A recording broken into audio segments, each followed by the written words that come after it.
Okay, so today we are going to start new chapter, that is polynomials, chapter number 2, class 9.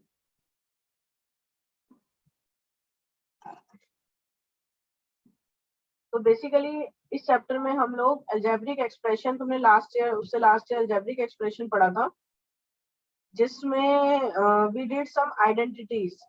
ये 3 identity you have already studied, तो एक बार देख लो. पहली होती है a plus b whole square या फिर x plus y whole square, जो होता है x का square plus y square plus 2xy.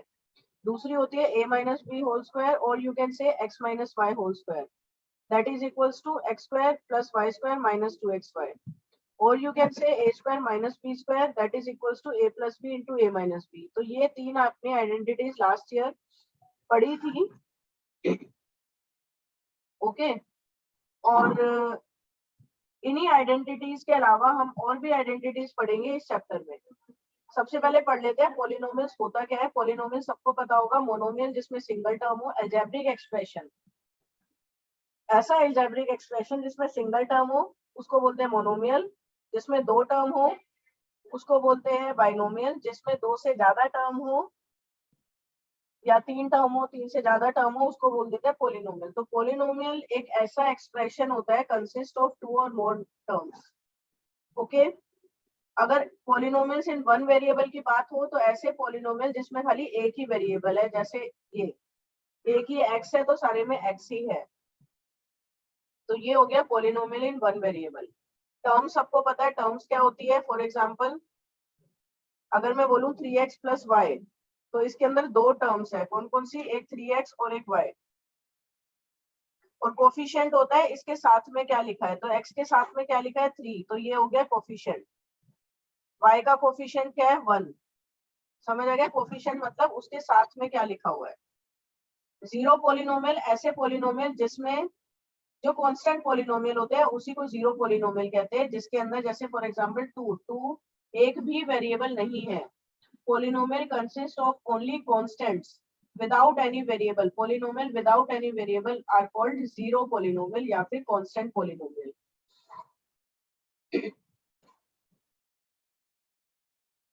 कौन से ऐसे एक्सप्रेशन होते हैं जो कि पॉलिनोमियल नहीं होते, जिनके एक्सपोनेंट नेगेटिव में हो. जैसे फॉर एग्जांपल ये देखो, इसको आप ऊपर लेके जाओगे, जब x को न्यूमरेटर में लेके जाओगे इट बिकम्स x की पावर -1. तो जो एक्सपोनेंट है वो आपका नेगेटिव में हो जाएगा, तो इसको आप बोल सकते हो नॉट अ पॉलिनोमियल. ये भी पावर फ्रैक्शन में नहीं होना चाहिए, पावर आपका नेगेटिव में नहीं होना चाहिए. ये भी आपका पावर 1/3 बन जाएगा. ठीक है, लास्ट रियल नंबर्स में पढ़ाया था, इट बिकम्स पावर 1/3. तो अगर पावर आपका फ्रैक्शन में हो या फिर नेगेटिव में हो तो उस पॉलिनोमियल को आप पॉलिनोमियल नहीं बोलोगे.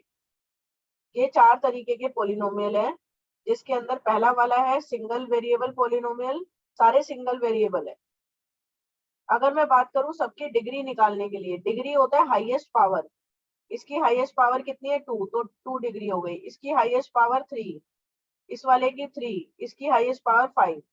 तो ये सारे पॉलिनोमियल्स है. पॉलिनोमियल को रिप्रेजेंट करा है इसने px से, इसको qx से. तुम किसी भी नंबर से रिप्रेजेंट कर सकते हो, किसी भी वेरिएबल से, लेकिन फंक्शनली रिप्रेजेंट करना है. मतलब px ब्रैकेट में x लिखोगे, मतलब जो ये पॉलिनोमियल है वो उसके अंदर वेरिएबल x है.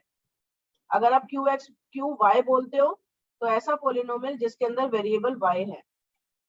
समझ आ गया? तो ये पॉलिनोमियल की नेमिंग करिए. जैसे su लिखा है तो मतलब u है, ry लिखा है तो y है. ठीक है,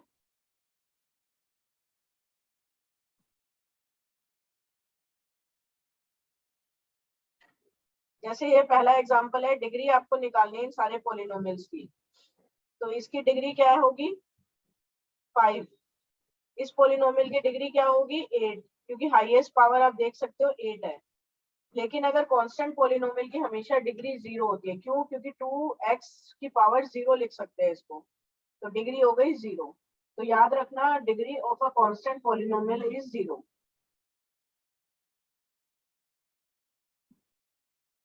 क्वाड्रेटिक पॉलिनोमियल वो होते हैं जिसकी डिग्री 2 हो.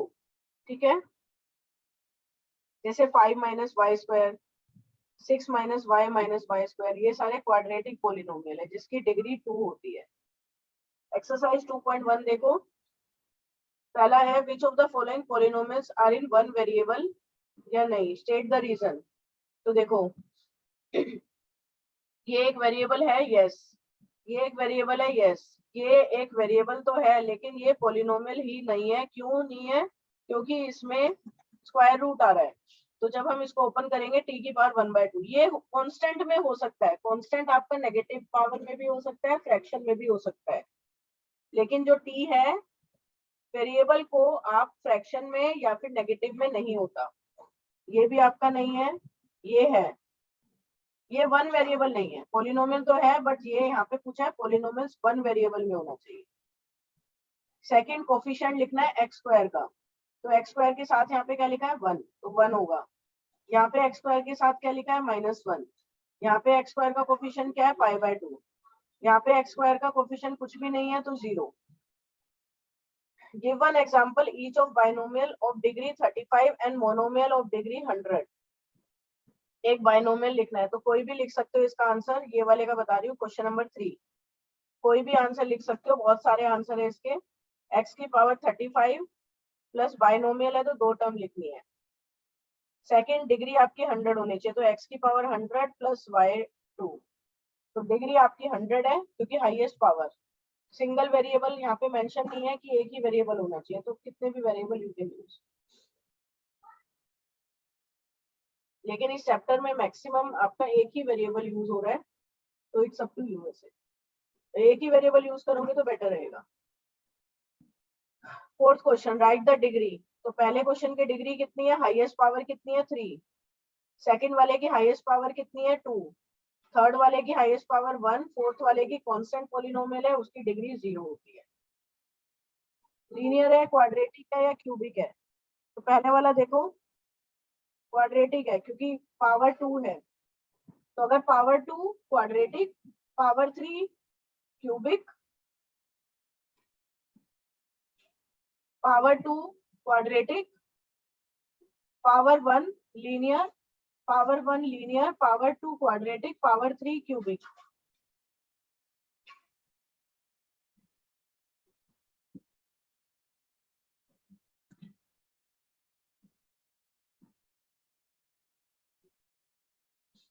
ठीक है, तो पहले वाला हो गया क्वाड्रेटिक, दूसरा क्यूबिक, तीसरा quadratic, fourth linear, fifth linear, six quadratic,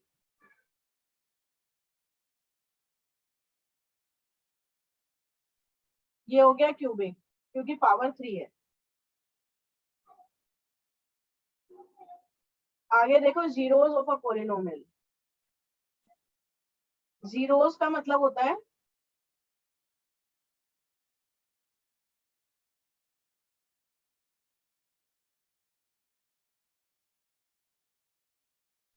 next, ध्यान से समझना। जीरोस अभी तक तो इजी था जो आप ऑलरेडी पढ़ चुके हो। जीरोस होता है किसी भी पॉलिनोमियल का सॉल्यूशन। जीरोस का मतलब होता है सॉल्यूशन, कि कौन से एक्स की वैल्यू में क्या पुट करूं कि वो पॉलिनोमियल 0 के इक्वल हो जाए। तो बेसिकली जीरोस का मतलब लिख लो, value of x to make polynomial equals to 0। तो यहाँ पे मैं x की जगह क्या पुट करूं कि पॉलिनोमियल 0 हो जाए। तो जैसे पुट करके देख सकते हो तुम, ठीक है। पुट करके देखो, x की जगह पहले 1 पुट करो। ये लिखा है px 5x क्यूब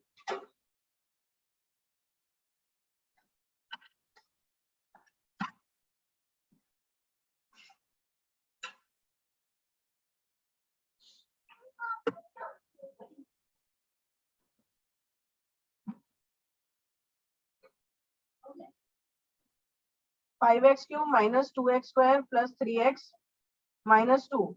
तो x की जगह आप पुट करके देखो पहले 1 पुट करके देखते हैं x की जगह।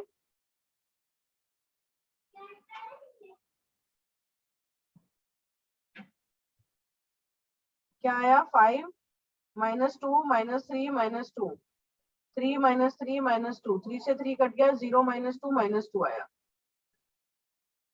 ठीक है, तो ये 0 नहीं है। ऐसे ही अगर मैं -1 पुट करके देखती हूँ, -1 x की प्लेस पे,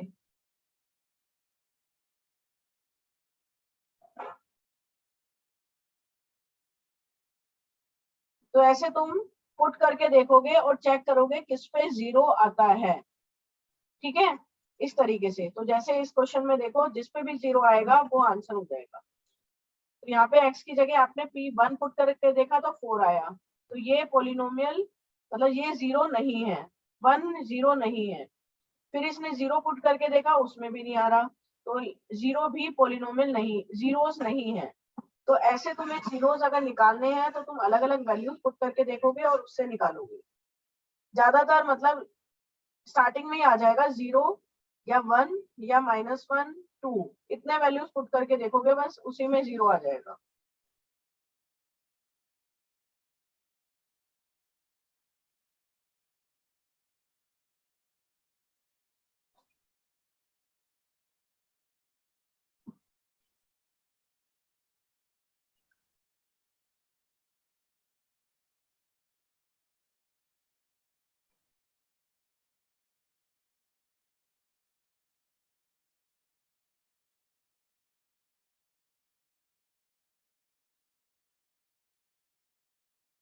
ठीक है, नेक्स्ट देखो।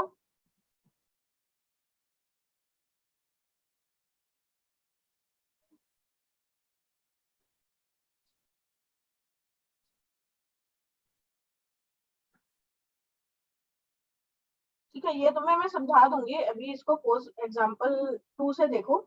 इस तरीके के क्वेश्चन आएंगे नहीं जनरली, क्योंकि आपको मैं अभी आगे समझाती हूँ कि कैसे आप जीरोस निकाल सकते हो। जीरोस निकालने के और भी मेथड होते हैं, इसमें तो आप नहीं तो वैल्यूज पुट करते ही रह जाओगे। एग्जाम्पल से समझाती हूँ, ठीक है। सबसे पहले ये देखो एग्जाम्पल नंबर 2, कि आपको वैल्यू निकालनी है पोलिनोमियल की।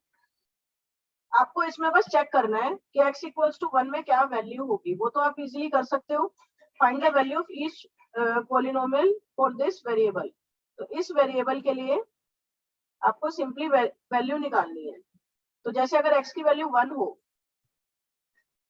ठीक है, तो पी एक्स इक्वल्स टू आपका 5x² - 3x + 7 है। तो अगर x की जगह 1 है, ठीक है, तो ये हो जाएगा,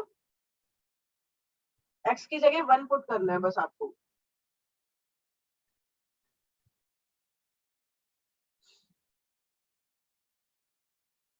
तो ये हो गई आपकी इस पोलिनोमियल की वैल्यू।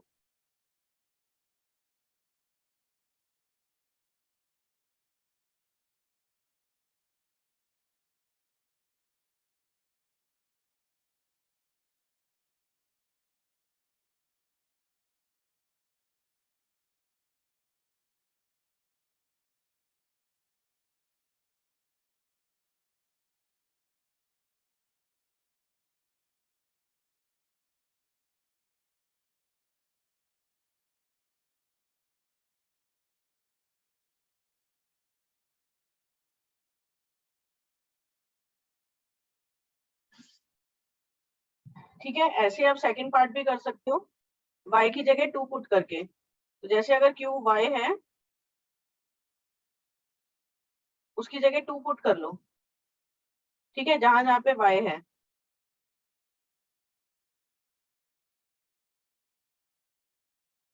तो ये आ जाएगा,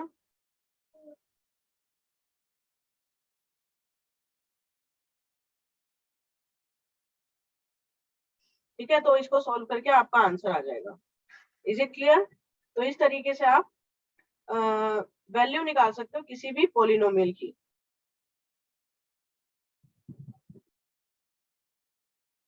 अंडरस्टूड? आगे देखो।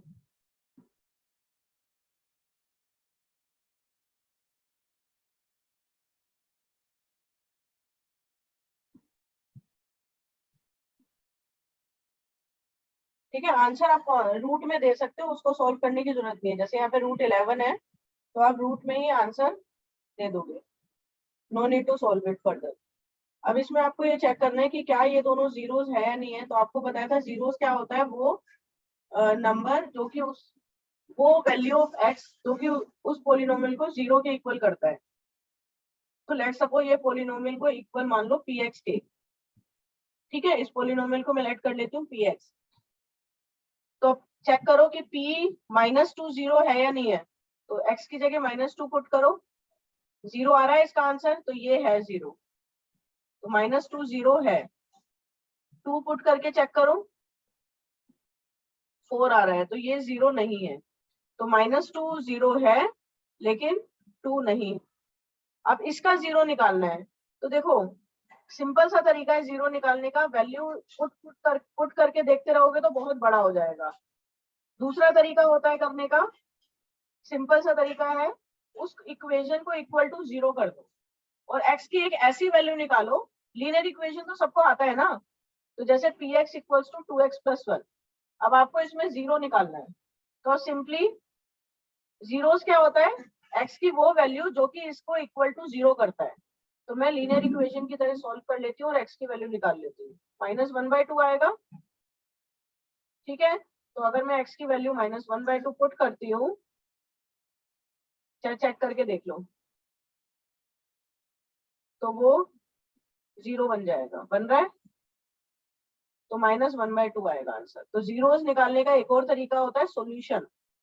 तो 0 का मतलब सॉल्यूशन भी होता है। लीनियर इक्वेशन में सॉल्यूशन निकालना सीखा था x की वैल्यू, तो लीनियर इक्वेशन की तरह x की वैल्यू निकालो और वही 0 हो जाता है। क्योंकि लीनियर इक्वेशन क्या होता है, जैसे अगर ये लीनियर इक्वेशन है तो x की वो वैल्यू जो कि इसको 0 के इक्वल करती है। हम यही तो करते थे, ऐसे ही तो करते थे, इक्वल टू 0 रख के और फिर इक्वेशन को सॉल्व करते थे। तो इसमें भी सेम है, सेम प्रोसेस यहाँ पे भी आपका यूज होगा। ये भी हो जाएगा एग्जाम्पल 5। अंडरस्टूड।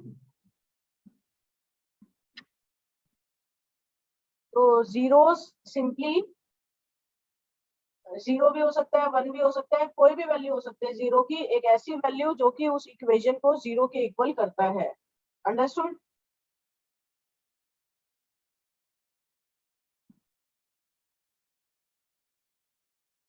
ठीक है, ओके।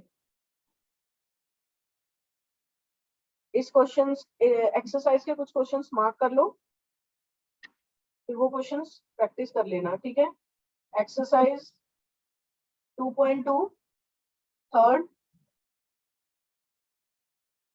सेकंड का थर्ड पार्ट, इसका 5th 7th 6th 2,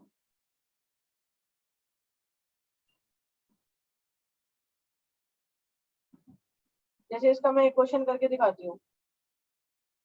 ये देखो 7th पार्ट, तो cx + d = 0 हो जाएगा, x की वैल्यू आ जाएगी -d/c, तो यही आपका 0 हो जाएगा। अंडरस्टूड, ठीक है। ये क्वेश्चन से एक बार प्रैक्टिस कर लेना। नेक्स्ट क्लास में हम लोग करेंगे रिमाइंडर थ्योरम, जिसमें एक पोलिनोमियल को दूसरे पोलिनोमियल से डिवाइड करना सीखेंगे। ये नया है आपके लिए, आई डोंट थिंक कि आपने 8th क्लास में करा होगा। 8th क्लास में आईसीएसई में तो है, सीबीएसई में नहीं है। फिर हम सीखेंगे फैक्टराइजेशन। फैक्टराइजेशन आपने लास्ट ईयर पढ़ा था, बस मिडिल टर्म स्प्लिटिंग और 2-3 आइडेंटिटीज करी थी। लेकिन इस साल हम और भी 2-3 आइडेंटिटीज और पढ़ेंगे। आइडेंटिटीज 3 तक आपने कर ली थी, 4 आइडेंटिटीज और पढ़ेंगे इस सेशन में। बहुत इंपॉर्टेंट आइडेंटिटीज है, ठीक है, ओके।